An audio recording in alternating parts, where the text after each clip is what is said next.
What if the person you swore to love, honor, and cherish was a monster? What if the life you built was founded on a lie so dark it could swallow you whole? And what if your own children, the people you brought into this world, were the ones trying to bury you along with that secret?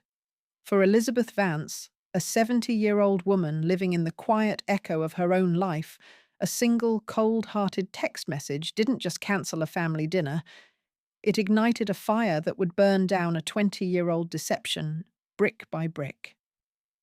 This is the story of how a forgotten mother, a ghost in her own home, became the reckoning her family never saw coming. Stick with us, and if you believe that the truth will always find a way, then follow our channel like this video and hit that notification bell. You won't want to miss a single second of what happens next. The silence in the house was a living thing. It had weight. It had texture. For the past 3 years since Richard's passing, Elizabeth had learned its rhythms. There was the gentle, sun-drenched silence of the morning, filled with the scent of lemon polish and old paper. There was the companionable silence of the afternoon, when she would sit in Richard's worn leather armchair, a book in her lap, the ticking of the grandfather clock in the hall, a steady, reassuring heartbeat. But this silence, the one that crashed down in the wake of the phone's buzz, was different. This was a predatory silence. It was the silence of a tomb. Her kitchen, usually a place of warmth and methodical comfort, felt like a stage set for a play in which she was no longer a character. The copper pots, polished to a dull gleam, hung like silent accusations from their rack. The row of silver-framed photographs on the mantelpiece above the small hearth. Richard accepting an award. Richard christening his first boat. Richard holding a baby. David seemed to watch her with cold, glassy eyes. Her entire home was a museum, a meticulously maintained monument to the great man Richard Vance. And she, for decades, had been its silent, dutiful curator. On the heavy oak table, a half-wrapped gift sat like an orphan. The paper was a cheerful, vibrant blue, dotted with tiny, silver-sailed boats. Inside was a first-edition copy of The Bell Jar, a book her granddaughter Mia had mentioned wanting during one of their rare, whispered phone calls. Elizabeth's fingers, usually so nimble and precise, had been folding the crisp edges with practiced care. She was an expert at wrapping things up, at making the surfaces look neat and tidy, no matter what lay inside. The final fold was halfway complete, when her phone lying face up on the polished wood had vibrated. A single sharp buzz that cut through the quiet like a shard of glass. She picked it up. The screen glowed with a message from David, her son. The letters were stark black against the sterile white background. No greeting, no warmth, just a corporate clinical execution. Mom, don't come to dinner tonight. Charlotte thinks it's better this way. We'll drop Mia's gift off tomorrow. She read it once, then twice. The words didn't change. Charlotte thinks it's better this way. Not we think, not something's come up. A judgment, a verdict delivered by an executor she hadn't appointed. Elizabeth's thumb hovered over the screen, her own reflection, a pale, distorted mask on the dark surface. Her breath hitched a tiny, snagged thing in her chest. It wasn't just a cancelled dinner. It was a termination. It was the final, neatly typed notice on a long list of dismissals. The family vacations she was only told about through filtered photos on Instagram. The holidays where she was invited for a perfunctory hour, an inconvenient heirloom to be dusted off and quickly put away. The casual way Charlotte would talk over her, finishing her sentences with a bright, false smile, as if Elizabeth's thoughts were simply taking too long to form. For years, she had absorbed these little cuts, these 1,000 tiny paper cuts of irrelevance. She had told herself it was the way of the world. Children grow up, they form their own families, their own orbits. The mother star becomes a distant, fading light. She had accepted it, with the same quiet stoicism she had cultivated over a lifetime of being Richard Vance's wife, a role that required a great deal of smiling, a great deal of nodding, and a great deal of being silent. But this was different. This text wasn't a slight. It was a shove, a firm, deliberate push out of the frame. She stared at the cheerful blue wrapping paper. It looked garish now, laughably optimistic. The little silver boats seemed to mock her, a gift for a granddaughter she wasn't allowed to see on her 17th birthday. The silence pressed in, no longer just the absence of sound, but the presence of an immense, suffocating void.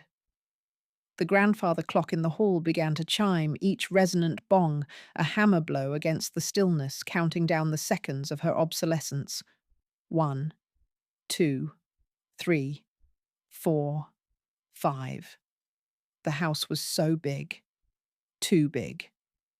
For the first time, she heard the echo of Charlotte's voice, not in her memory, but as if it were whispered right beside her ear, a venomous little secret. This house is so much for one person. The floor seemed to tilt beneath her feet. The scent of the paper and the ink from the old book vanished, ripped away, and replaced by something else. Something acrid and ancient. A smell from a part of her memory she had sealed off with concrete and steel. It rose up from the floorboards, chemical and sharp, a phantom scent that burned the back of her throat and made her eyes water. Bleach, not the lemon-scented kind she used in her laundry room. This was industrial, the kind of raw, corrosive chemical that stripped things down to their rawest elements, the kind that erased. The polished oak of her kitchen floor dissolved. In its place, she felt the slick, cold, unyielding surface of a concrete basement floor. The chill of it seeped through her clothes, a deep, damp cold that went straight to the bone. She wasn't standing anymore. She was on her knees. The memory was so visceral, so complete, that her own knees ached with a phantom pain, a deep, grinding agony, as if she had been kneeling there for hours. Her head swam. The world narrowed to a small, dim circle of light, like looking through the wrong end of a telescope. And in that circle of light, just a few feet away from her, was a floor drain. A dark iron maw set into the grey concrete. And next to the drain, lying on its side, as if it had been dropped in a hurry, was a small, bright red object. A toy car.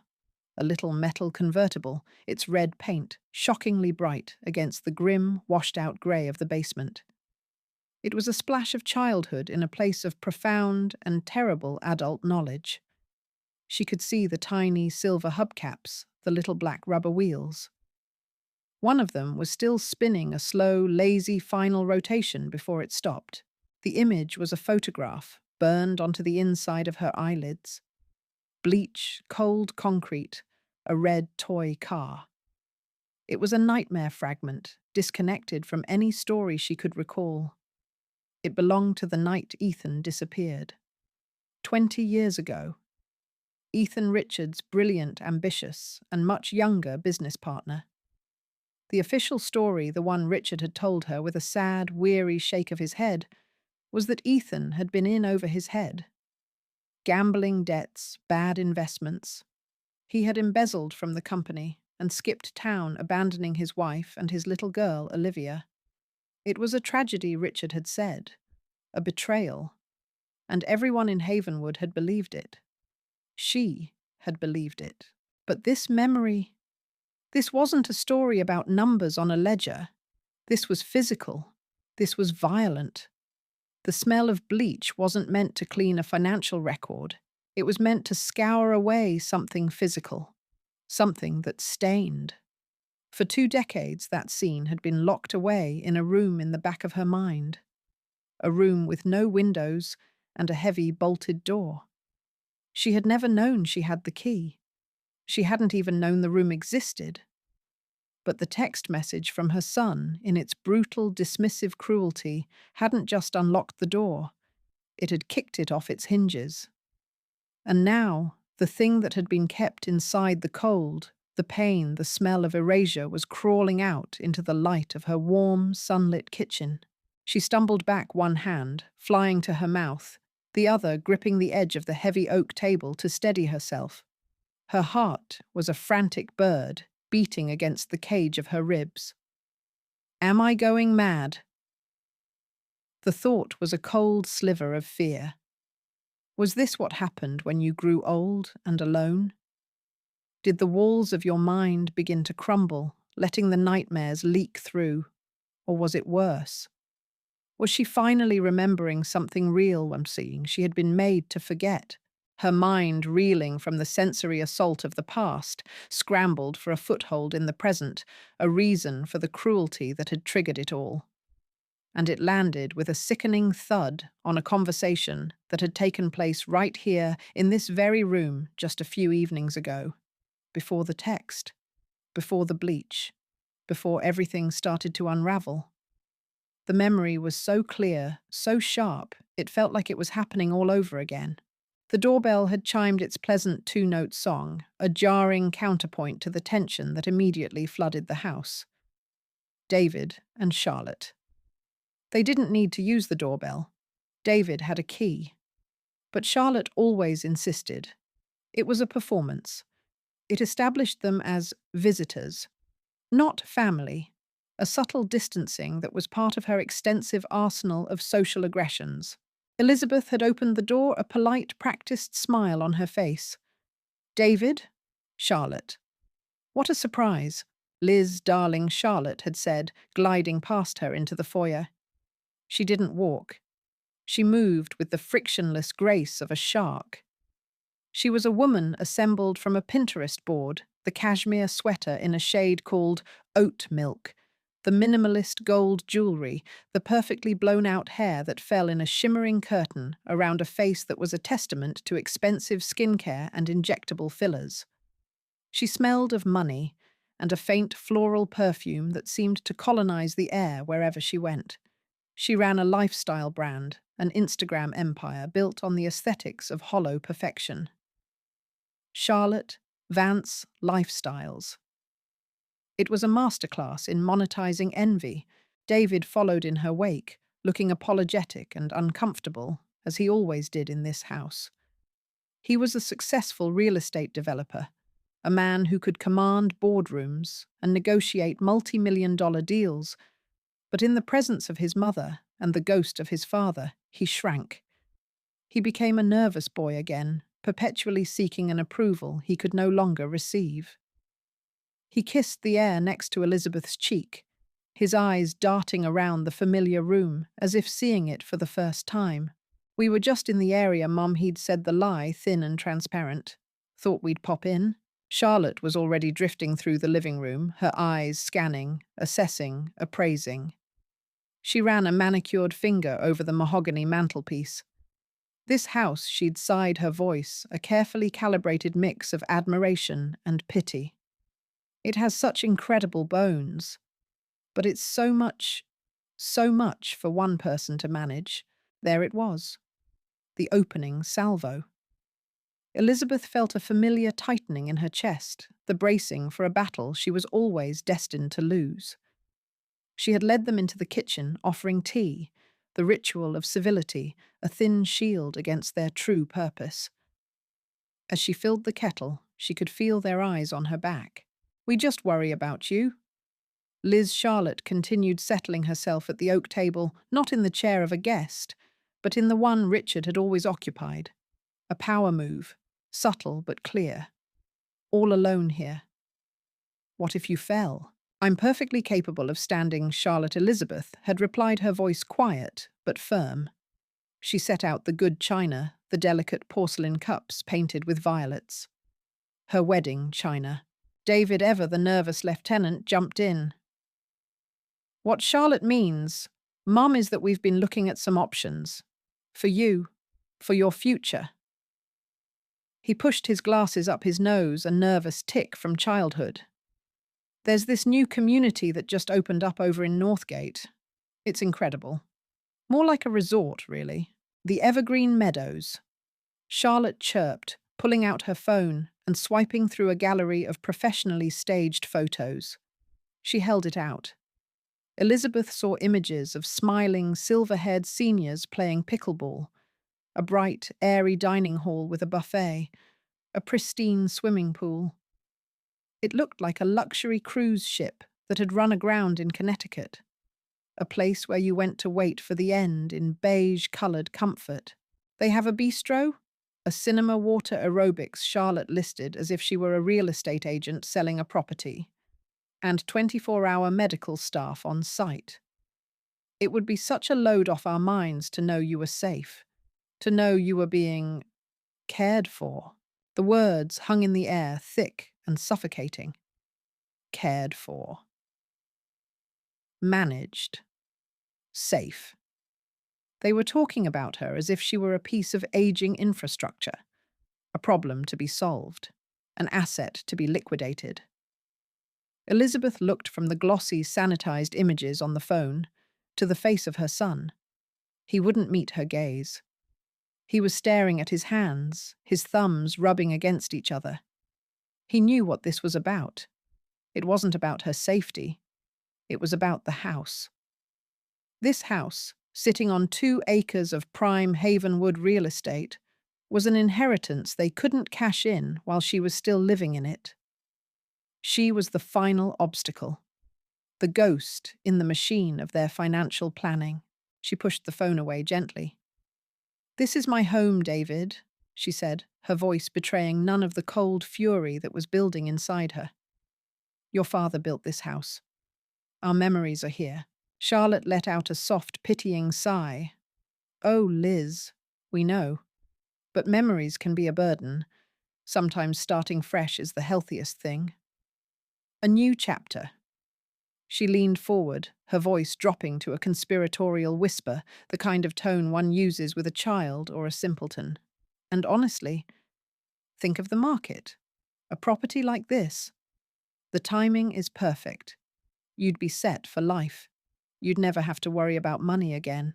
The insult was so profound, so deeply dismissive of her entire life, that for a moment Elizabeth couldn't breathe. They weren't just trying to move her out. They were trying to buy her off, pay her to disappear, to neatly pack up her 70 years of life and memories and store them in a 600-square-foot apartment with a view of a pickleball court. She had endured the rest of the visit in a state of quiet, simmering rage. She poured the tea. She listened to Charlotte talk about Mia's college applications and David's latest development project. She nodded and smiled, the mask of the placid, agreeable matriarch firmly in place. But inside, something had fractured. She looked at her son, at the weak, pliable man he had become, so easily led by this woman whose values were as shallow as a filtered Instagram photo. She saw the ghost of her husband Richard in David's ambition, but none of his strength. Only the greed. When they finally left, kissing the air beside her cheeks and promising to call soon, the house felt violated. Charlotte's expensive perfume lingered in the air, an invasive synthetic scent that clung to the curtains and the upholstery. Elizabeth walked slowly through the rooms, her hand trailing over Richard's armchair, the spines of his leather-bound books, the cool marble of the fireplace. For the first time, she felt what they wanted her to feel. She felt like a relic, a ghost haunting the halls of her own life, a caretaker in a gilded cage, and her keepers had just informed her that her services were no longer required. Now, standing in her kitchen, the phone still clutched in her hand, that conversation slammed into the present with the force of a physical blow. The visit 2 nights ago wasn't a suggestion. It was a warning. Persuasion had failed.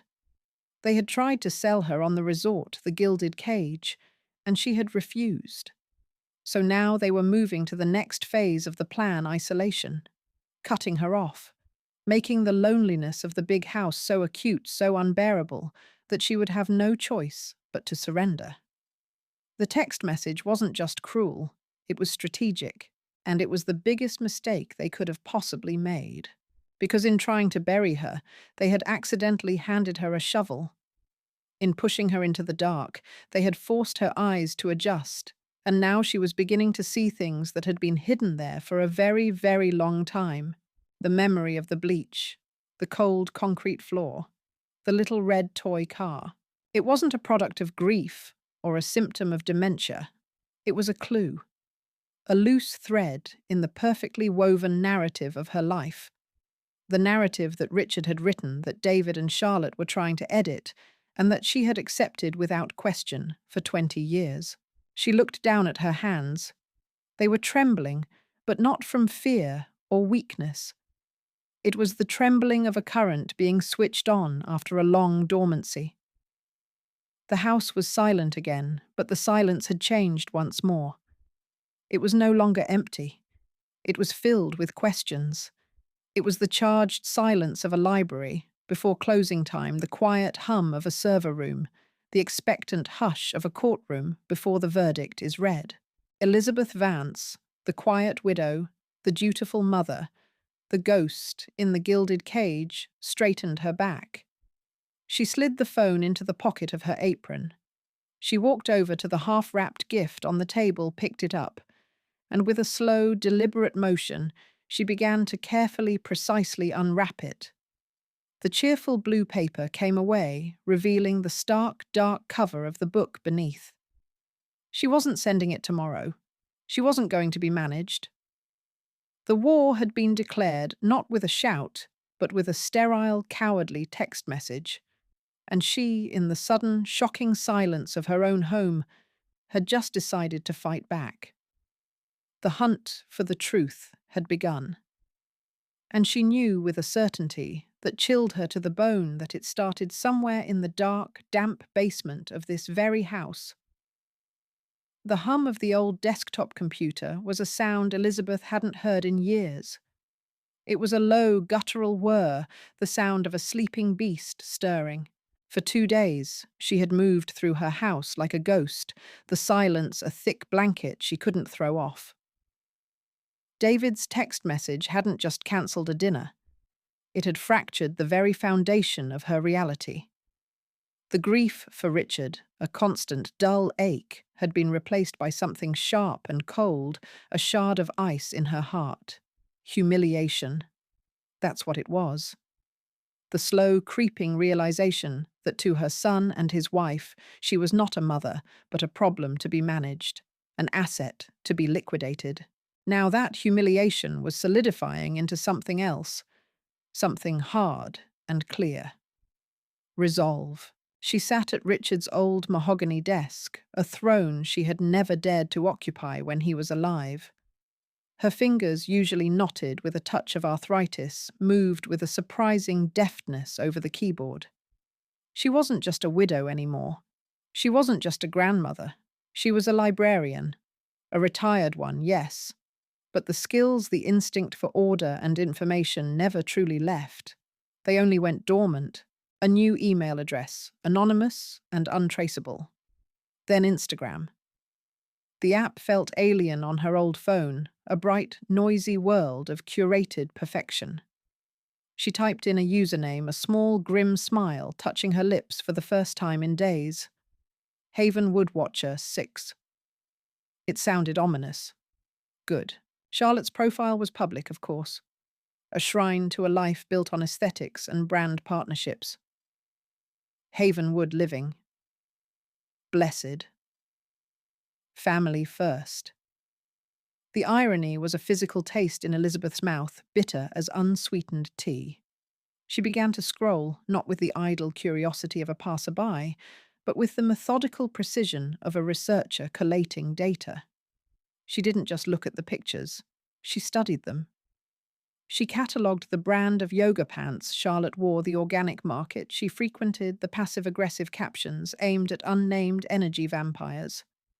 She followed the accounts Charlotte tagged the high-end salon, the pretentious farm-to-table restaurant, the other local influencers who formed her court of polished sycophants. Elizabeth took notes in a small leather-bound journal, not of what was said, but of what was unsaid. the slight tension in David's smile in a family portrait, the way Charlotte's hand always seemed to be guiding, positioning, controlling, the desperate, almost frantic undertone to her posts about wellness and authenticity. This wasn't a happy woman. This was a woman terrified of losing her grip. Then she found Mia's account. It was private, but a quick follow request from Havenwood Watcher 6 was surprisingly and foolishly accepted. Mia's public-facing social media was tame, but her bio linked to something else, a platform called Twitch. Elizabeth had read about it, video games, live streaming. Under the guise of a grandmother trying to understand her granddaughter's world, she created another account and logged in. Mia was live. Her screen name was Mia Malcontent. On the screen, a chaotic, colourful battle raged in some fantasy world, but Elizabeth's focus was on the small window in the corner showing Mia's face. She wore a headset, her expression a mixture of intense concentration and teenage ennui, and she was talking. Not to anyone in particular, but to the anonymous usernames scrolling in the chat. "No, I can't this weekend. GamerGod42, Mia," said her avatar, unleashing a flurry of magical attacks. "Parental lockdown, again. Apparently my attitude is not conducive to Mum's brand synergy. Whatever the hell that means." A comment scrolled by. Mum is that Havenwood influencer, right? She seems cool." Mia let out a short, harsh laugh. "Cool. Yeah, if you think having your entire childhood turned into sponsored content is cool. Last week I got a lecture about how my messy room was off-brand. My room." She sighed, her character on screen getting hit by an enemy. Damn it. It's because she's stressed. Her and my dad have been whispering about some big deal, some real estate thing. All she talks about is leveling up. Pretty sure she thinks life is a game, and she's trying to speedrun to the final boss, who I guess is Jeff Bezos.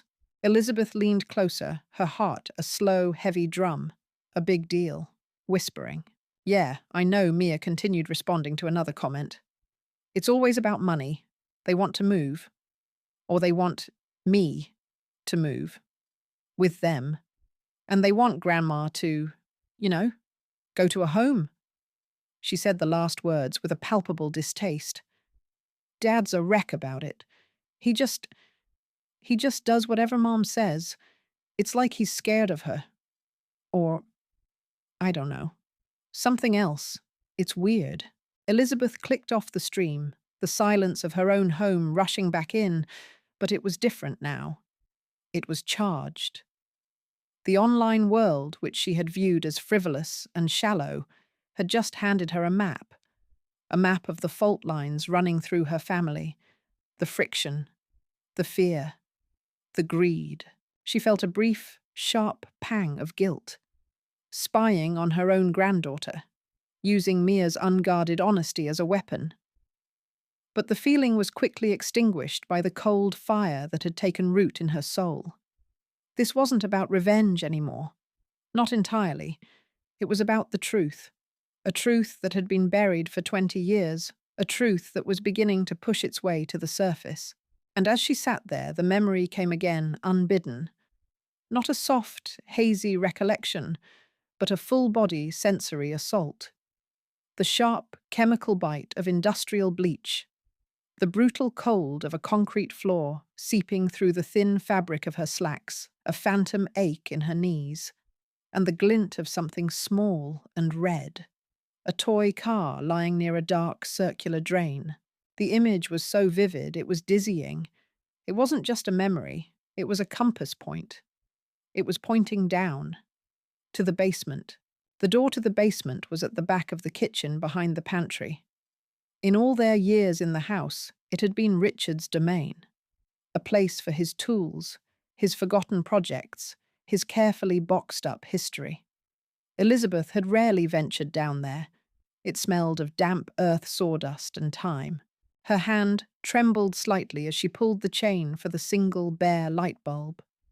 The weak, yellow light cast long, distorted shadows, turning stacks of old furniture and forgotten junk into monstrous shapes. The air was thick, musty. She took a breath, and beneath the smell of mildew and dust, she could almost imagine it. The faint, ghostly trace of bleach. She walked down the creaking wooden steps, her sensible shoes making soft, hesitant sounds on the treads. Her memory wasn't of this part of the basement, the main area filled with Richard's clutter. It was of the small, finished room at the far end, the one he had once intended to turn into a wine cellar but had abandoned. She pushed open the door. It was colder in here. The floor was poured concrete, and the walls were stark white drywall. It was empty, save for a few cobwebs and a layer of dust. This was the place. She knew it with an unnerving certainty. She walked to the center of the room, her gaze sweeping across the walls. They looked uniform, seamless. Had she imagined it all? Was this just the fantasy of a grieving, lonely woman? No.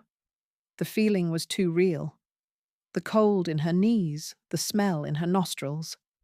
It was a memory imprinted on her body. She ran her hand along the wall to her left, the chalky texture of the drywall cool against her palm. She moved slowly, deliberately, her fingertips searching. And then she found it. A section about 3 feet wide near the floor. It wasn't visibly different, but it felt different. The surface was smoother, less porous. The faint seam where it met the adjoining panel was just a little too perfect, a little too clean. It felt newer. Her heart began to hammer against her ribs.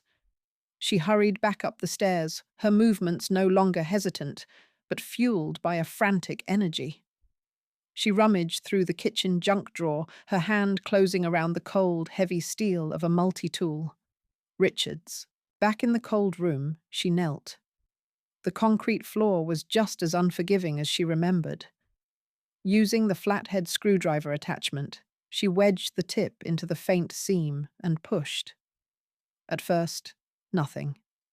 She repositioned it, putting her weight behind it. The metal scraped against the plaster. Her breath hitched. She pushed harder, her knuckles white. There was a crack.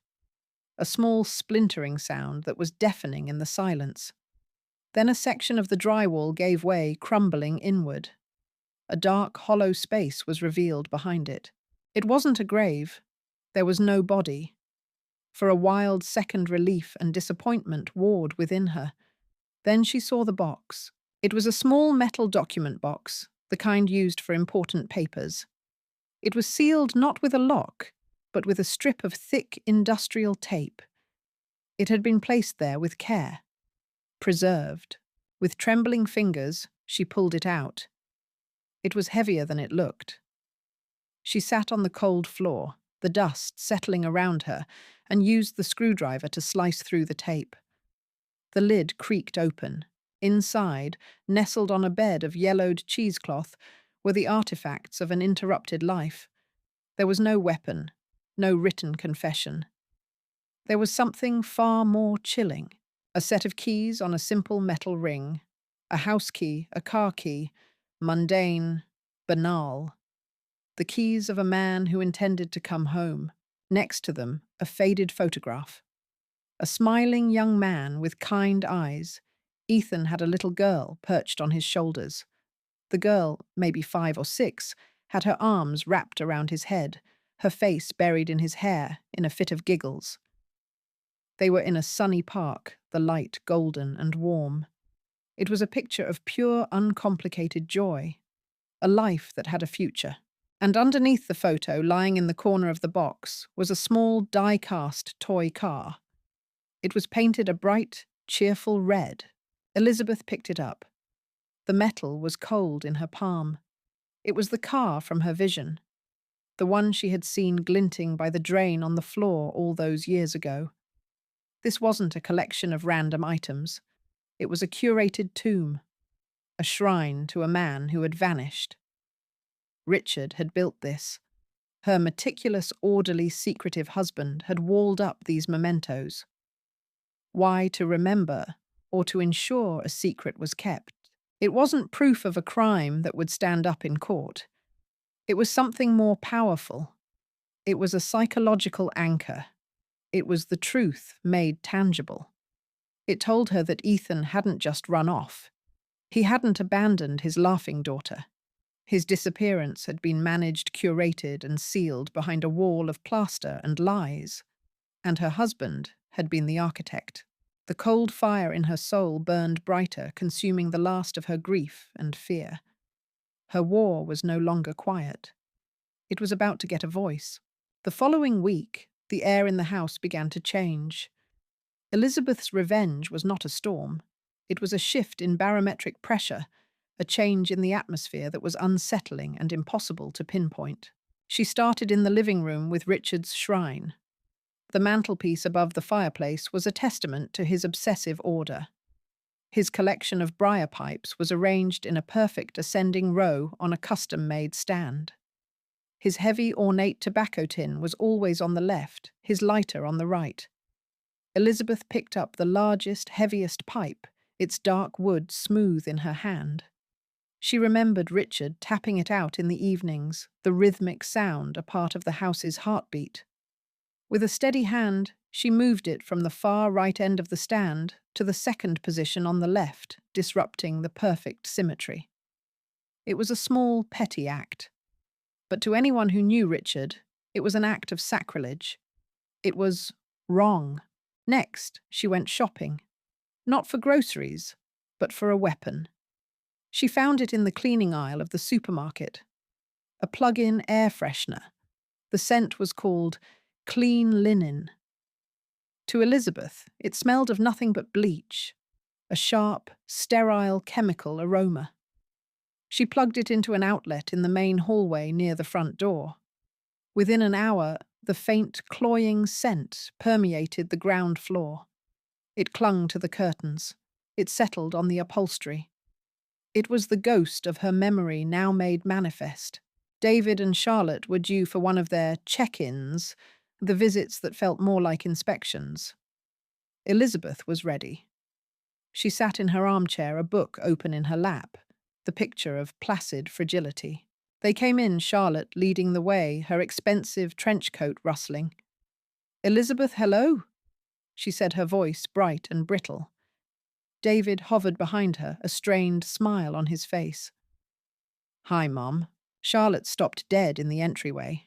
She wrinkled her perfectly sculpted nose. What is that smell?" David sniffed the air. "Smell, I don't smell anything. It's like a hospital or a public pool."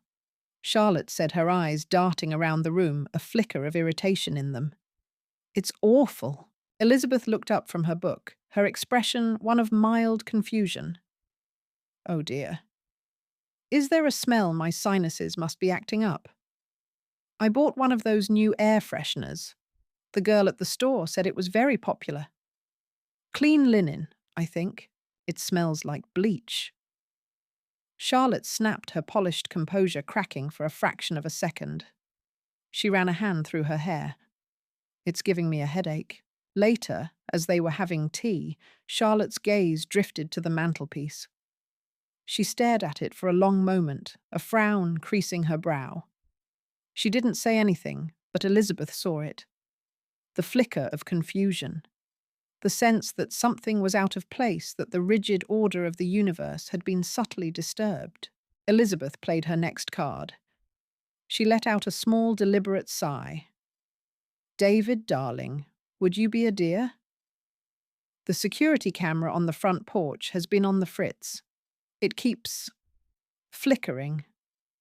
With all the break-ins in the neighborhood, it makes an old woman nervous. "Of course, Mom," David said, ever the dutiful, compliant son. "I'll take a look." The camera wasn't on the fritz. It was brand new. A small, high-definition, Wi-Fi-enabled model that Mia had helped her install the week before a task Elizabeth had framed as a fun project for them to do together. To keep an eye on the birds, she had said. Mia, tech-savvy and happy to have a distraction from her own home life, had set it all up, linking it to an app on Elizabeth's phone. While David was outside fiddling with a perfectly functional piece of equipment, Elizabeth watched Charlotte. The woman paced the living room, her phone in her hand, her movements sharp and agitated. She rubbed her temples. She snapped at David when he came back inside, declaring the camera was fine. Well, it can't be fine, David, because she said it was flickering. Maybe she was mistaken, Char. It's an easy mistake to make. Everything in this house is a mistake, Charlotte muttered just loud enough for Elizabeth to hear. It's old. It smells weird. It's making me sick. That night, long after they had left, Elizabeth sat in the dark, watching the feed from the front porch camera on her phone. The black and white image was crisp and clear. She saw a spider meticulously building a web in the corner of the frame. She watched the wind stir the leaves of the great oak in the front yard. She was the watcher now, a ghost in her own machine, observing the first cracks appear in the fortress of Charlotte's composure. The war had begun, and her opponent didn't even know she was a soldier. Mia arrived a few days later, a bag of groceries in one arm and a cloud of teenage discontent hanging over her. Mum sent a care package, she announced, setting the bag on the counter. It's mostly kale and quinoa. I grabbed you a box of donuts on the way, the good kind with sprinkles. You are a lifesaver, Elizabeth said, her smile genuine. The affection she felt for her granddaughter was a small, warm island in the cold sea of her new resolve. As they sat at the kitchen table dunking donuts into coffee, Mia watched her grandmother. The girl had her father's kind eyes, but a sharpness that was all her own. You seem different, Grandma Mia said, her voice dropping the usual layer of sarcasm. Different? How? I don't know. Mia shrugged, chewing thoughtfully. After Grandpa died, you were sad, obviously, but you were quiet sad. Now you're something else. It's like you're running a game plan in your head. You seem strategic. The observation was so astute, it nearly took Elizabeth's breath away.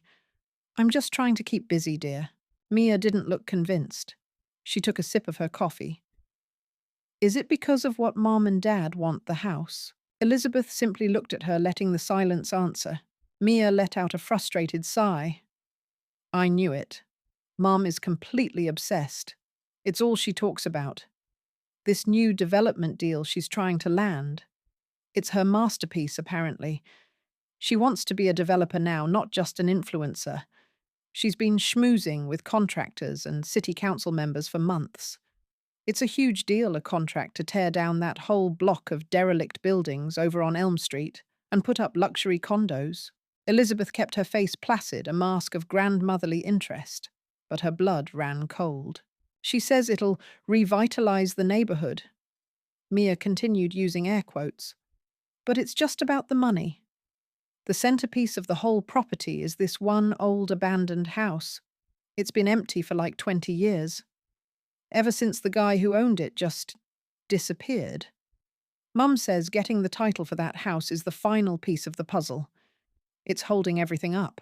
Elizabeth's voice was steady, belying the frantic pounding in her chest. And who was that, dear? The man who owned the house? I don't know, Mia said, shrugging. Some guy who used to work with Grandpa, I think. Ethan something. Mum gets weird whenever his name comes up. Ethan. The final link. A chain reaction of understanding clicked into place in Elizabeth's mind. This wasn't just about liquidating her assets. It was about erasing the past. Charlotte's ambition wasn't just a new venture. It was the final act of a 20-year-old crime, a plan to bulldoze the last physical tie to the man she had wronged. The house where he had lived with his laughing daughter. A new, audacious piece of the plan formed in Elizabeth's mind. It was time to bring the ghosts into the light. You know, Mia, she began, her voice taking on a wistful, nostalgic tone. All this talk of the past has me thinking. Your grandpa kept so many boxes of old photographs. My memory isn't what it used to be, and I worry they'll all just fade away in those albums. Would you help me? We could scan them, make digital copies? It would be a wonderful way to preserve them. Mia, sensing a project and a way to connect that didn't involve Kale, readily agreed. Yeah, sure, Grandma. That sounds nice. The next afternoon, they sat together at the dining room table, a scanner humming quietly beside them. They worked through albums filled with faded Kodachrome prints. Elizabeth as a young bride, David as a gap-toothed boy, birthday parties, Christmases, awkward teenage years. For hours, Elizabeth played the part of the sentimental matriarch, sharing anecdotes, pointing out forgotten relatives. She had already found the picture she was looking for. She'd spent the previous night sifting through the boxes, her librarian's mind creating a perfect index of their contents. She knew exactly which album it was, in which page. "Oh my," she said, her voice catching as she turned a page. "Look at this one." I'd almost forgotten. Mia leaned in. The photograph was from the early 2000s.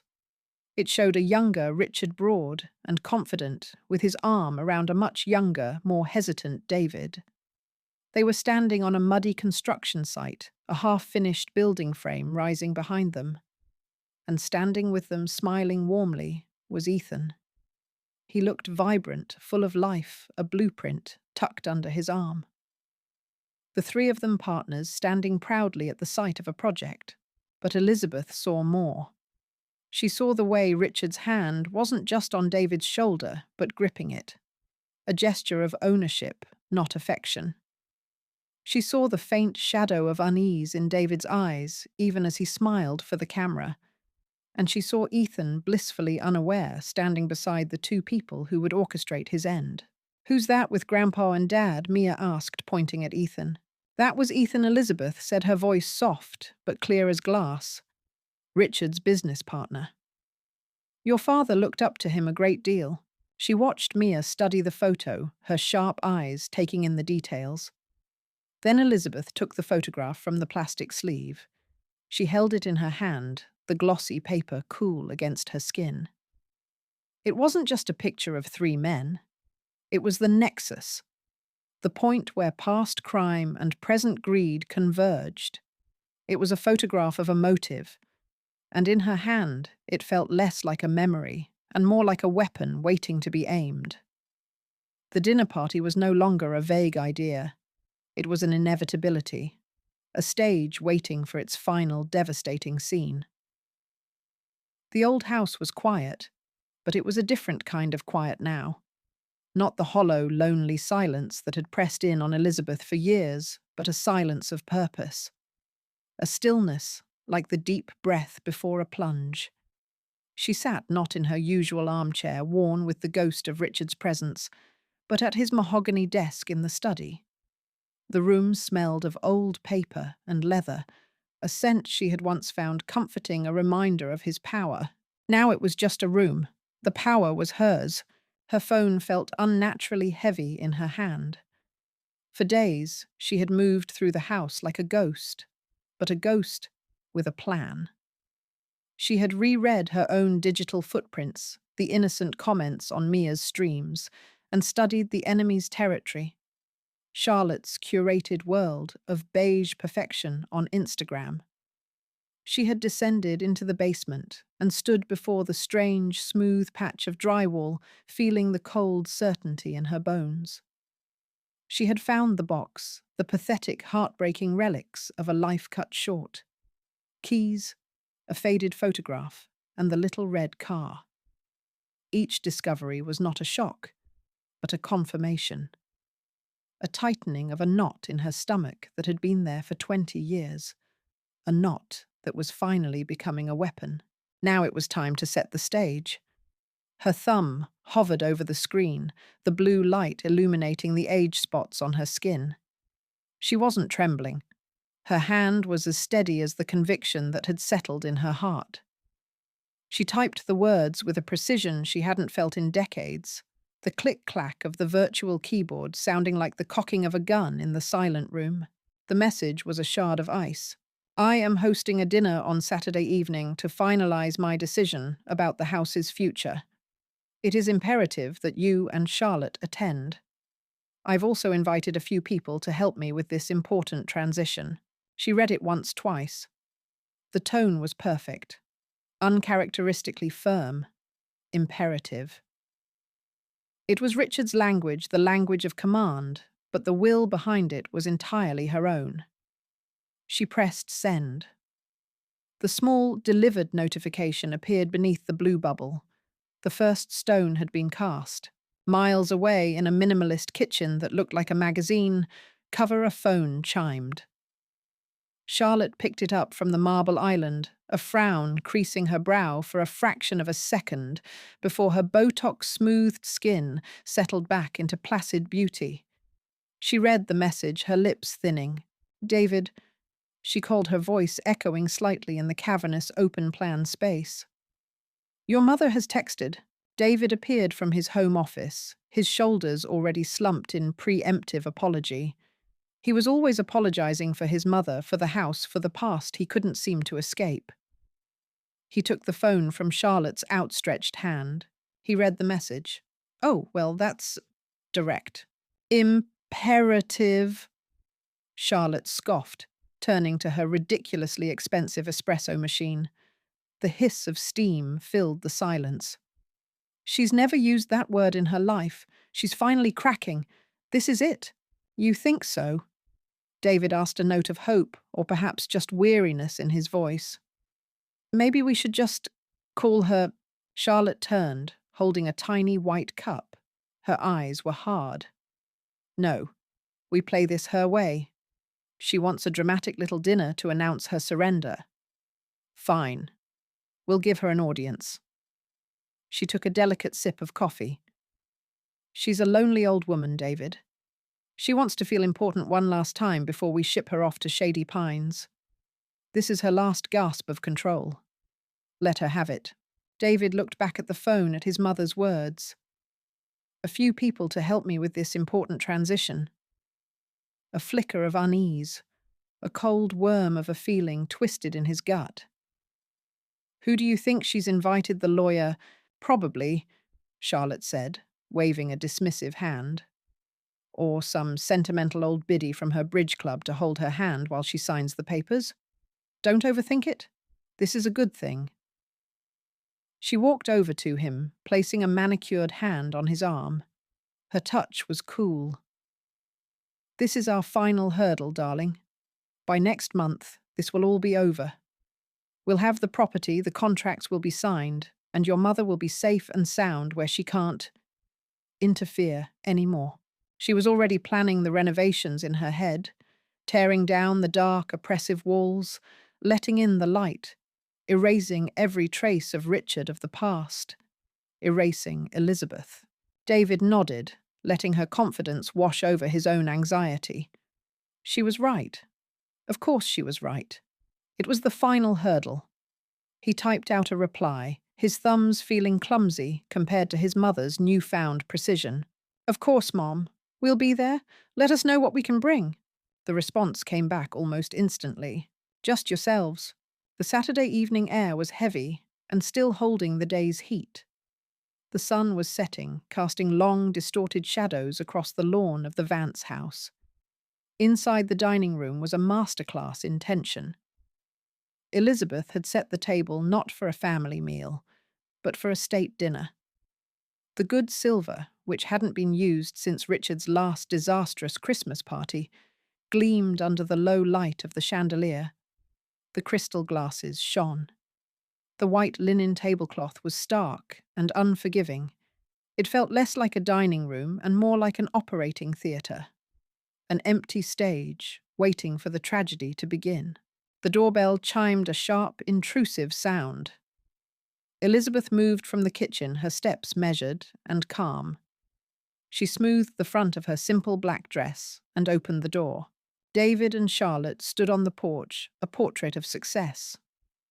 Charlotte wore a cream-colored silk jumpsuit, looking effortlessly elegant, her smile a practiced, radiant thing. David beside her looked less comfortable in a crisp shirt, his tie already feeling a little too tight. "Mother?"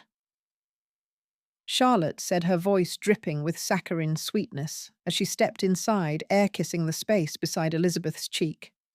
"The house looks lovely. You've been busy?" Her eyes swept the room, cataloguing the dust-free surfaces, the polished silver. She was assessing the inventory. "Hello, Charlotte." "David." Elizabeth said, her voice even. "Thank you for coming. Please come in. Have a seat in the dining room." They walked past her. David gave her a hesitant smile. "Smells good, Mum." He was trying, as he always did, to smooth things over to find the path of least resistance. "I hope you'll enjoy it," Elizabeth replied, her expression giving nothing away. They entered the dining room and paused. The formality of it was jarring. "Wow," Charlotte said, her smile faltering for a second. "All this for us?" It was a subtle jab. "You're trying too hard." "I wanted tonight to be memorable," Elizabeth said, following them in. "Please sit." She indicated the chairs at one end of the long table. They sat looking small and out of place in the grand, silent room. An awkward silence fell. Charlotte tapped a perfectly manicured nail on the stem of her water glass. The doorbell chimed again. David looked up, startled. "Were you expecting someone else?" "I told you I was," Elizabeth said simply. "A few people to help with the transition." She left the room. David and Charlotte exchanged a look. "A lawyer," Charlotte mouthed, silently rolling her eyes. David just looked at his plate. Elizabeth returned, and she was not alone. Behind her stood a man in his late 50s, with weary eyes and the rumpled suit of a man who worked too many hours. His face was familiar to anyone who had lived in Havenwood for long enough. David Charlotte. Elizabeth said, her voice as smooth as glass. "I don't believe you've been formally introduced. This is Detective Miller. He's a local history enthusiast. Detective, this is my son, David, and his wife, Charlotte." "A detective?" David's face went pale. He stood up halfway, then sat back down. Charlotte's smile froze on her face, a brittle, painted thing. "Detective?" Charlotte's voice was sharp. "What on earth is a police detective doing here?" "Is everything all right, Elizabeth? Have you had a fall?" The implication was clear. "You're old, you're confused, you're bothering the police." Miller gave a tired, non-committal shrug. "Ma'am, sir." He nodded at them. "Mrs. Vance was kind enough to invite me. She mentioned she had some documents from her late husband's work for the town historical archives. Richard Vance was a pillar of this community. The excuse was plausible. Just plausible enough to be unnerving. Richard had been on every board, a part of every committee. His files were voluminous. But to invite a detective to dinner to collect them, it felt wrong. The air in the room grew thick, heavy with unspoken questions. "Of course." Charlotte recovered quickly, her practiced grace returning. "Richard was a great man. It's so thoughtful of you to preserve his legacy, Elizabeth." She gestured to an empty chair. "Please, detective, join us." Miller sat the wooden chair, creaking under his weight. He looked as uncomfortable as David felt. He placed his hands on the table, his knuckles large and worn. He was a man who dealt in facts, not pleasantries, and the atmosphere was electric, with things unsaid. They sat in a strained silence for a long moment. Elizabeth seemed entirely unbothered, her hands resting in her lap. She was waiting. The doorbell chimed a third time. This time, no one spoke. David looked at his mother, a frantic question in his eyes. Charlotte's jaw was clenched. Who else could possibly be coming? Elizabeth rose and walked to the door. They could hear faint voices from the hall. A woman's voice, younger. Then Elizabeth re-entered the dining room. With her was a young woman in her late 20s. She had dark, serious eyes and a quiet intensity about her. She was dressed simply in jeans and a sweater, and she looked around the opulent dining room as if it were a strange and hostile planet. Her gaze fell on David and Charlotte, and there was no recognition in it, only a deep, searching curiosity. "Everyone," Elizabeth said, her voice cutting through the tension. "I'd like you to meet Olivia. She's an old family friend." The lie was bald obvious. David had never seen this woman in his life. Charlotte stared at her, her mind racing, trying to place her. A nurse from the care facility, a social worker, Olivia. Elizabeth continued guiding the young woman to the last empty seat, the one directly across from Charlotte. "This is my son David and his wife Charlotte. And this is Detective Miller." Olivia nodded, her expression unreadable. "Hello?" Her voice was soft but clear. She sat down, her posture straight, her hands clasped in front of her on the table. She looked directly at Charlotte, her dark eyes holding an unnerving stillness. Charlotte felt a prickle of genuine fear. This was not a lawyer. This was not a nurse. This was something else. The carefully constructed evening was spiraling out of her control. "A family friend?" She repeated, her voice a little too high. "I don't believe we've had the pleasure. Her father and Richard were once very close," Elizabeth said. The room was silent. David stared at his mother, his heart hammering against his ribs. This was wrong. This was all wrong. This wasn't a surrender. It was an ambush. Elizabeth moved to the sideboard. Her back was to them for a moment. When she turned around, she was holding something small in the palm of her hand. She walked slowly, deliberately toward the table. She walked to Charlotte's side. "I believe this is yours," she said, her voice barely a whisper. She opened her hand and placed the object on the table right next to Charlotte's pristine white plate. It was a small red toy car, faded, its plastic wheels worn. A tiny, insignificant piece of junk on a table set for a king. But it landed with the force of a bomb. The color drained from Charlotte's face. All of it. The subtle blush, the healthy glow, all of it vanished, leaving behind a waxy pale mask. Her lips parted, but no sound came out. Her eyes, wide with a horror that was pure and absolute, were fixed on the little red car. The mask of poised perfection, the one she had spent a lifetime crafting, didn't just crack. It shattered. It fell away in an instant, revealing the terrified, cornered thing that had been hiding beneath it all along. David stared, uncomprehending, from the toy car to his wife's ghastly face. "What is that? What's going on?" Detective Miller leaned forward slightly, his weary eyes suddenly sharp alert. He looked from the car to Charlotte, then to Elizabeth. He was no longer a guest. He was a cop. Olivia, the young woman with the dark, serious eyes, flinched as if she'd been struck. A small gasp escaped her lips. Her gaze was also locked on the car, and in her eyes, a flicker of a long-buried memory seemed to ignite. Elizabeth returned to her seat at the head of the table. She was the picture of serenity, a calm, maternal figure presiding over her family. She looked at her guests, her gaze lingering for a moment on Charlotte's stricken face. She didn't make an accusation. She didn't raise her voice. She simply began to speak, her tone, gentle, conversational, as if she were about to share a fond memory. "I've been thinking a lot about loyalty lately."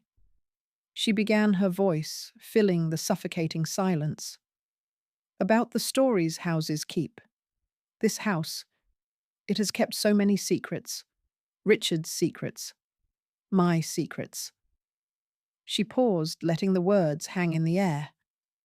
"It's funny how a place can hold on to things. A sound, a smell, a feeling." Charlotte's breathing was shallow. She couldn't tear her eyes away from the red car. It was an anchor pulling her down into a cold, dark memory. "I want to tell you all a story." Elizabeth continued, her voice soft, hypnotic. "It's just a story. A fictional tale, you might say. About a family much like ours. There was a powerful man, a patriarch. A man who built an empire and would do anything to protect his name, his legacy." She looked at David, whose face was slick with a thin sheen of sweat. He was gripping the edge of the table, his knuckles white. "This powerful man had a son." She went on, "A good son, but a weak one. a son who lived his entire life in his father's shadow. And this son fell in love with a woman, a beautiful, brilliant, and ambitious young woman. She was not from their world of old money and established names. She was a fighter. She had pulled herself up from nothing, and she was determined to have it all. She saw the son as her key to that kingdom. Charlotte's hand resting on the table began to tremble. A tiny, almost imperceptible tremor. The patriarch, he welcomed her into the family. He gave her a position of trust in his company.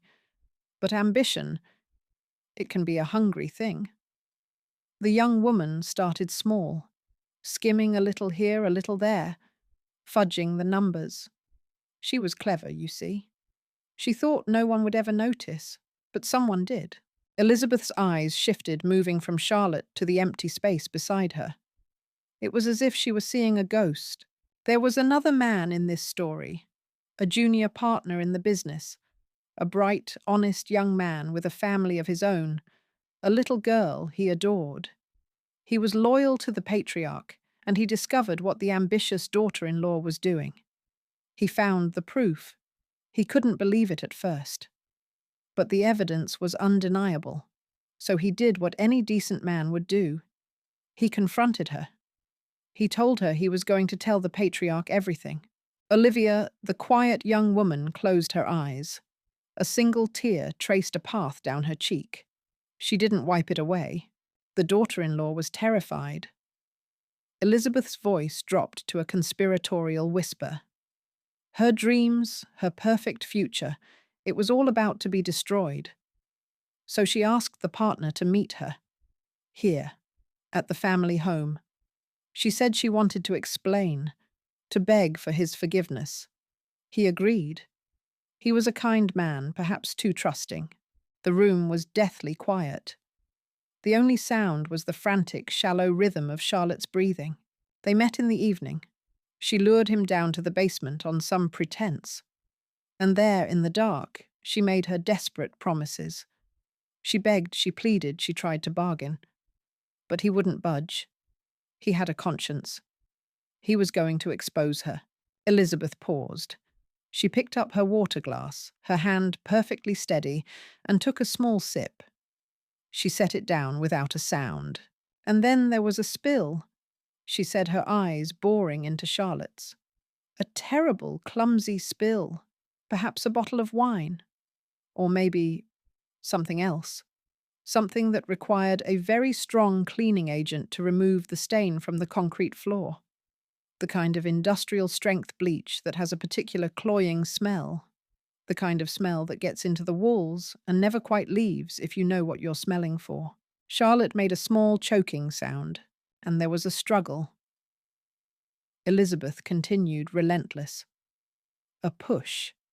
Maybe it was an accident. Maybe she just wanted to stop him, to make him listen. But the basement stairs in that old house, they were treacherous, especially the third step from the bottom. It was always a bit loose. A person could lose their footing so easily. David let out a choked sob. He buried his face in his hands, his shoulders shaking. "Mum, please, stop." But Elizabeth didn't stop. She looked past her weeping son, past the stoic detective, past the grieving young woman. Her focus was entirely on Charlotte. The man fell. He hit his head. And just like that, he was gone. The ambitious woman stood there in the silence of the basement with this terrible, irreversible thing at her feet. And that's when the son came home. He walked in and found his fiancée, his future, standing over a dead body. Detective Miller's gaze shifted from Elizabeth to David, whose shaking hands were now laced over his head as if to block out the words. Miller's face was grim. This was no longer a story. This was a confession by proxy. The son panicked. The woman was hysterical, but she was the strong one. She was the survivor. They didn't know what to do. But then, the patriarch came home. The powerful man who would do anything to protect his family name. Elizabeth's voice hardened, losing its storytelling cadence and taking on the sharp edge of a verdict. He didn't call the police. Oh no, that would mean a scandal. It would tarnish the family name, ruin his son's future. So he took control. He made a desperate promise to his son in the dark of that basement, a promise to make it all go away. He disposed of the body. He cleaned the scene. He built a false wall to hide the evidence of what had been stored there temporarily. And then he created a story. A simple, believable story. The young partner, burdened by debt, had skipped town, left his wife and his adoring little girl without a word. He had simply vanished. She finally looked at Olivia, her eyes full of a profound, ancient sadness. And everyone believed it, because it was easier to believe in a man's weakness than in a woman's evil. The silence that followed was absolute. It was a silence filled with the weight of 20 years of lies. David's muffled sobs were the only sound. Olivia sat like a statue carved from grief tears now streaming down her face. Detective Miller watched Charlotte, his expression unreadable, but his focus total. And Charlotte was vibrating with a silent, furious energy. The fear had been burned away, replaced by a white-hot rage. The cornered animal was no longer afraid. It was ready to bite. "This is insane." The words hissed from Charlotte's lips, low and venomous. She slowly, deliberately pushed her chair back. The legs scraped against the polished wood floor, a sound like a scream. She stood up, her body rigid, her hands clenched into fists at her sides. "She's senile. She's lost her mind." She shrieked, her voice cracking, the carefully modulated tones gone, replaced by something raw and ugly. She pointed a trembling finger at Elizabeth, who sat unmoved at the head of the table. "Look at her, telling these sick, twisted fairy tales. You can't listen to her. She's a bitter, lonely old woman who's angry that we want to put her in a home where she belongs." She turned her furious gaze on Detective Miller. "And you're a police officer. Are you really going to sit here and entertain the delusions of a grieving widow? This is harassment. She's fabricating this entire thing because she doesn't want to sell this house. This is her pathetic, crazy attempt to scare us away." Elizabeth remained silent, her composure absolute. She just watched Charlotte, her eyes filled not with anger, but with a kind of pity. This was the final predictable spasm. The thrashing of a creature caught in a trap. Charlotte spun towards David. "David, for God's sake, say something. Tell them she's losing it. Tell them what a hard time she's been giving us. Tell them the truth." But as the pressure mounted, as every eye in the room turned to him, David didn't rise to his wife's defense. The sobs that had been shaking his body stopped. He slowly lifted his head from his hands. His face was a wreck of tears and sweat, his eyes red-rimmed and hollow, with a despair that was 20 years old. He looked at his wife, at the monster he had helped create at the prison they had built together. And something inside him finally irrevocably broke. He slammed his fists down on the dining room table. The silver jumped, the crystal glasses rattled, and a splash of water flew from Charlotte's glass, staining the pristine white tablecloth. "Just tell them, Charlotte." He roared, his voice a strangled, agonized sound.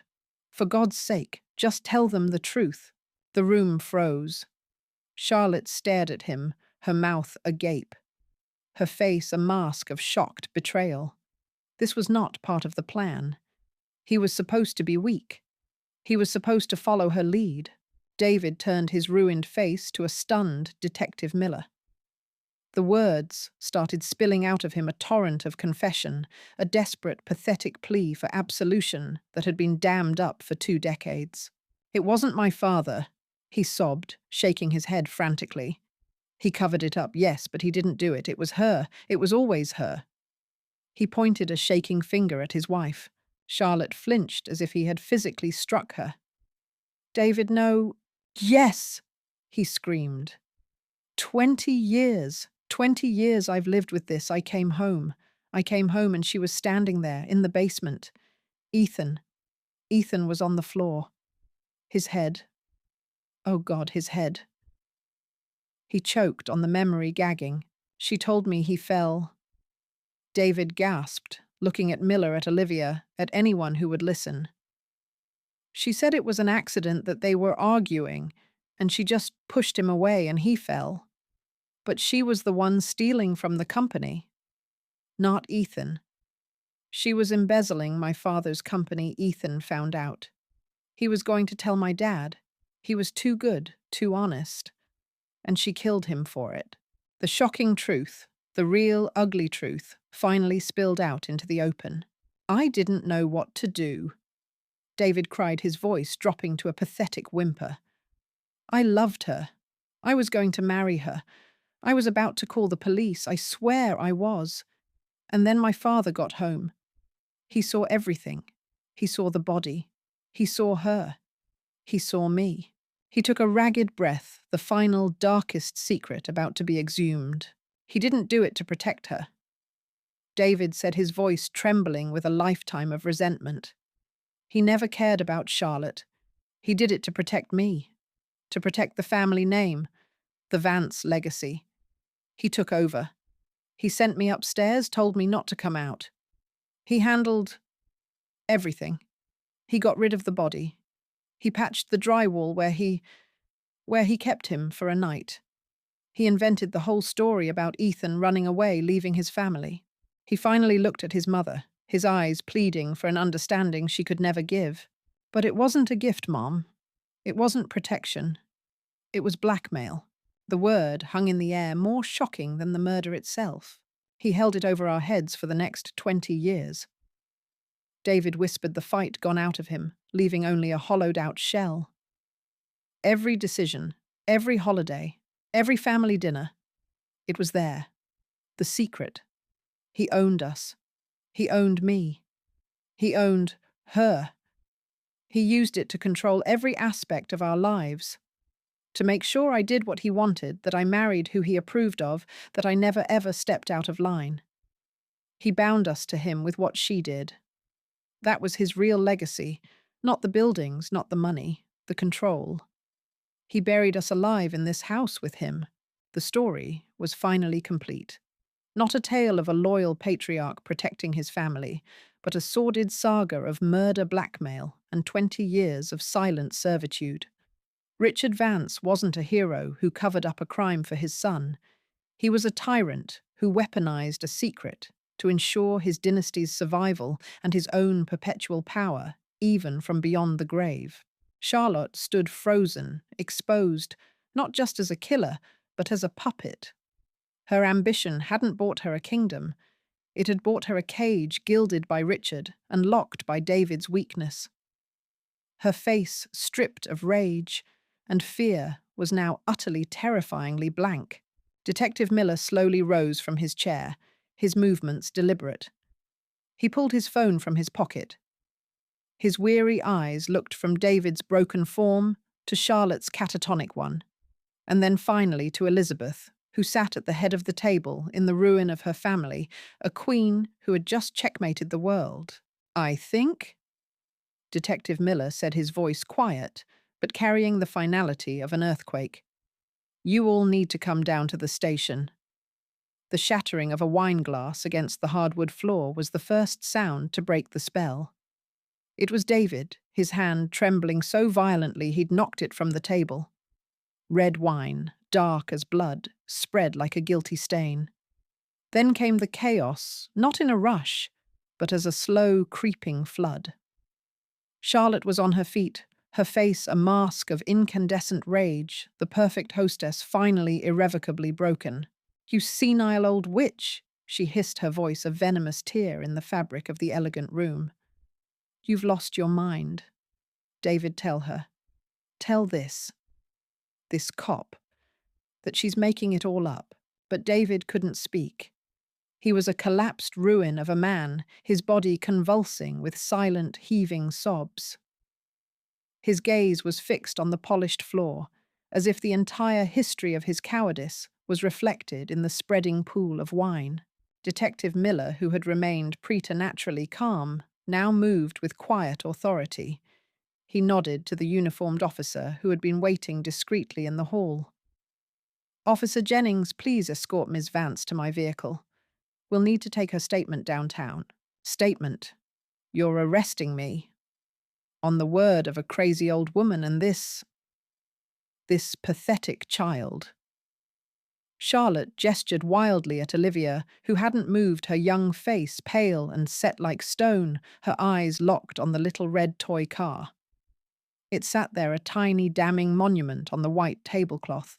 "It's just a conversation for now, ma'am." Miller said, his tone patient but unyielding. "But you're right. It's time for conversations. Separate ones." He looked at David, still crumpled in his chair. "Son, I think you and I need to have a talk as well." The fight seemed to drain from Charlotte in an instant, replaced by a cold, calculating fear. Her eyes darted from Miller's impassive face to David's heaving back.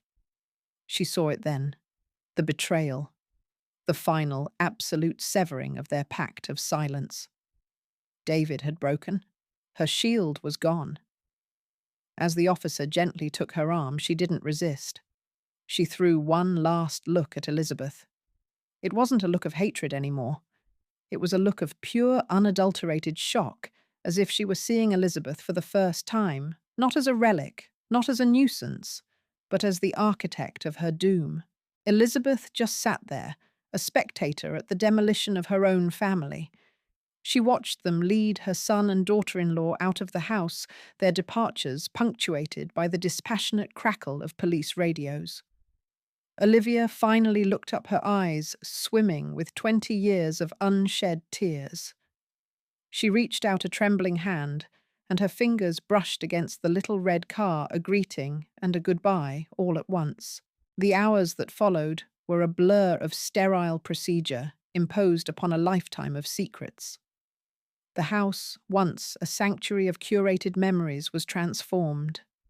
Men in blue gloves and forensic vests moved through its rooms, their presence a violation far deeper than Charlotte's insults had ever been. They dusted for prints on surfaces Richard had polished weekly. They took photographs of the basement stairs, the third one from the bottom, still bearing a faint, dark stain that no amount of scrubbing had ever fully removed. The house was no longer a home. It was Exhibit A. Down at the station, under the flat, merciless hum of fluorescent lights, Charlotte's composure crumbled piece by piece. She began with blustering denials, a performance of indignation honed by years of influencing. She painted Elizabeth as a vindictive, lonely old woman losing her grip on reality, jealous of her son's happiness. Miller let her talk. He just sat listening occasionally, taking a sip of his styrofoam cup of coffee. When she finally wound down, breathless and flushed, he slid a single sheet of paper across the metal table. It was a transcript. "This is the first part of your husband's statement, Ms. Vance," he said, his voice quiet. "He's very detailed. He remembers the smell of the bleach. He remembers you calling him hysterical. He remembers his father arriving and taking control. He remembers everything." Charlotte stared at the paper. The black and white text was stark, clinical. It was David's voice, his weakness, his fear codified into a legal document that would destroy her. The betrayal she had seen in his eyes at the dinner table was now absolute, immortalized on paper. That's what broke her. Not the evidence, not the detective, but the final gutting realization that the man she had protected, the man she had built a life with on a foundation of murder, had saved himself by sacrificing her. The confession, when it came, was not a trickle. It was a flood, a torrent of rage, self-pity, and damning facts that poured out of her for 2 straight hours. She told them about the embezzled money the moment Ethan confronted her in the study. "He was going to ruin me." She spat the words, dripping with ancient venom. "He called me a common thief. Me. He was going to tell Richard, tell David. He was going to destroy everything I'd worked for." She described the argument, how it moved from the study to the top of the basement stairs, the shove, the sickening crack as his head hit the concrete floor. It was an accident, she insisted, a pathetic, reflexive lie, even in the midst of her confession. I didn't mean to. He just fell. But then came the cover-up, the frantic call to David, and then the arrival of the patriarch, Richard Vance. Her story painted a chilling portrait of the man Elizabeth had been married to for 45 years. Not a grieving friend, but a cold, pragmatic fixer. He was the one who saw the opportunity, the leverage. He sent David away. He and Charlotte together cleaned the scene with industrial bleach. He was the one who conceived of the false wall, who brought in his own private construction crew under the guise of a wine cellar renovation. He was the one who disposed of Ethan's body, a secret he took to his grave. And he was the one who had held it over their heads for 2 decades. He owned us, Charlotte, whispered her voice raw. Every holiday, every business decision, every time David even thought of standing up for himself. Richard would just look at me. That's all it took. Just a look. He kept us in this house, in this town, his perfect little puppets. He didn't protect me to save David's future. He did it to control it. The dam of public perception broke the next morning. Havenwood's golden couple arrested in 20-year-old cold case. The headlines were brutal, splashed across every news site and morning show. Charlotte's carefully constructed empire of perfect living imploded in spectacular fashion. Her smiling, filtered face was replaced by a grainy, unflattering mugshot. Her brand partners issued statements severing all ties. The comment sections of her social media, once filled with fawning praise, became a raging river of digital bile. The hashtag #Charlotte Vance is a murderer trended globally on Twitter. Memes were made pairing her live laugh love home decor signs with images of the crime scene tape wrapped around her front door. It was a public dismantling, swift and merciless. Elizabeth watched it all from inside the house, a prisoner of the very justice she had orchestrated. The world she had known was being torn down and rebuilt as a media circus on her front lawn. News vans lined the curb like vultures. Reporters shouted questions at the windows. She drew the curtains, but she couldn't shut out the noise, the low hum of generators, the relentless glare of camera lights that pulsed against the shades all through the night. She didn't feel triumph. She didn't feel joy. She felt a profound and hollow emptiness. The ghost of Richard was more powerful than ever, his hidden monstrosity now a public spectacle. The ghost of Ethan was finally being seen, but only as a victim in a lurid tabloid story. The house was no longer haunted by memory, but by infamy. She hired a lawyer, a brisk, efficient woman who specialized in sensitive estate matters. They met not in the house, but in a sterile downtown office. The notoriety is a double-edged sword, Mrs. Vance, the lawyer Ms. Albright explained, pushing a stack of papers across her glass desk. Some buyers will be repulsed. Others will be drawn to it. There's a market for this kind of property. We can sell it and everything in it. A clean sweep. Yes, Elizabeth said, her voice quiet but firm. A clean sweep. I don't want anything. Not the furniture, not the paintings, not the silver. Sell it, donate it, I don't care. Just make it all go away. The process took months. Months of legal proceedings, of seeing her son's face haggard and broken in newspaper photos. David had taken a plea deal, his testimony against Charlotte, earning him a reduced sentence for his role in the cover-up. He would serve time, but he would one day be free. Charlotte would not. Elizabeth never visited him. She never took his calls. Their last conversation had been at the dinner table. There was nothing left to say. The day the sale was finalized, Elizabeth stood in the doorway of the house for the last time. It was utterly empty. The rooms, stripped of their furniture and art, seemed both cavernous and small. The walls were bare, showing faint rectangles where paintings had hung for decades. Without the rugs, the sound of her footsteps echoed with a hollow finality. She could see the scuff marks on the floor, the ghosts of a life lived, a family raised, a crime concealed. She didn't walk through it one last time. She didn't need to. She had already spent a lifetime walking through it. She simply looked, took a breath, and then pulled the door shut, the click of the lock echoing the final closing of a tomb. She walked away without looking back, leaving the house to its new life as a local landmark of suburban horror. The city was a symphony of indifferent noise, the screech of subway brakes, the distant wail of a siren, the murmur of 1,000 conversations in a dozen languages, all blending into a steady, energetic hum. From her window on the 17th floor, Elizabeth looked down, not at a serene, eternal ocean, but at the chaotic, unceasing flow of yellow cabs and anonymous people. No one here knew her name. No one knew the story of the house on the Connecticut shore. Here she was, just another face in the crowd, and the anonymity was the most profound luxury she had ever known. Her new apartment was the antithesis of the Havenwood house.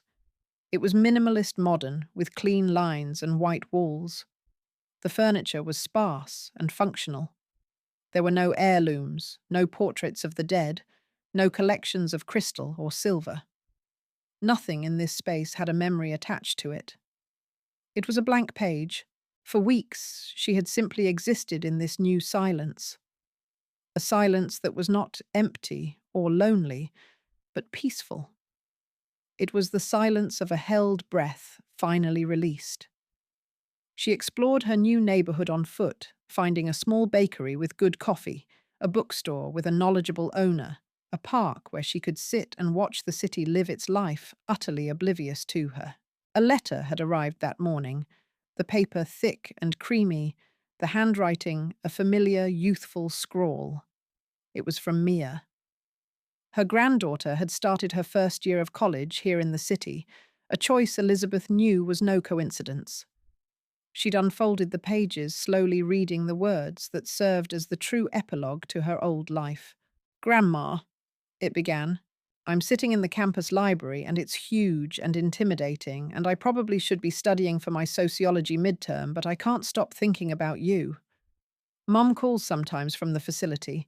She sounds small. I don't know what to say to her. I don't know if I'll ever know." Dad writes. His letters are full of apologies. He's trying to explain, I think, trying to make me understand what it was like living under Grandpa Richard's shadow. But that's not why I'm writing. I'm writing to say thank you. For a long time I watched you. I saw how they made you smaller and smaller, how they tried to pack you away like you were an old photograph they didn't want to look at anymore. I saw you becoming a ghost in your own home. I was so scared that was my future too. To be quiet, to be polite, to shrink myself, to fit into the spaces other people made for me. Then something changed. You stopped being a ghost. You decided to haunt them back. You taught me that true freedom isn't about having a perfect life or a big house. It's not about getting everything you want. It's about refusing to be invisible. It's about deciding that your own story is worth telling, even if you have to burn down the whole library to get it heard. Thank you for showing me what courage looks like. It's not loud, and it's not always brave. Sometimes it's just quiet and strategic, and done by a 70-year-old woman who got tired of being told to be silent. I love you. I'll come by for coffee on Saturday if that's okay. Love, Mia. Elizabeth folded the letter, a single tear tracing a path down her cheek. It wasn't a tear of sadness. It was a tear of release. Mia understood. That was the only benediction she had ever needed. She picked up her phone, the sleek, impersonal device that had been her primary weapon. Her thumb hovered over the Instagram icon. She opened it, and the familiar, lurid green and orange profile of Haven Woodwatcher 6 filled the screen. She scrolled through it one last time. The grainy photos of Charlotte's car, the screenshots of her sponsored posts, the cryptic, unsettling captions. It looked like the work of a stranger, now a relic from a war that was over. It was a tool, a key she had forged to unlock a prison. But she was free now, and you don't carry your prison keys with you once you've walked out the door. She navigated to the settings page. The options were laid out in simple, clean text. Deactivate. Delete. Her finger paused over the final, irreversible option. Delete account. A prompt appeared. Are you sure you want to delete your account? She looked out the window again at the river of traffic flowing endlessly below. Each car contained a story, a life, a destination unknown to her. She was one of them now, in motion, headed somewhere new. She was not the widow of Richard Vance. She was not the mother of David Vance. She was not the victim of Charlotte's cruelty. She was not Havenwood Watcher 6. With a final decisive tap, she pressed delete. The profile vanished. The last digital tether to the woman she used to be, to the life that had almost consumed her, was severed. She was Elizabeth, and the silence in her apartment was peace. The story of Elizabeth Vance is a testament to the quiet strength that can lie dormant for years, waiting for the right moment to ignite. What do you think was the single moment that finally pushed her from silent endurance to active rebellion? Was it the cancelled dinner, or had the decision been building for years? Share your thoughts in the comments below, and let's discuss the power of finding your voice, no matter how late in life.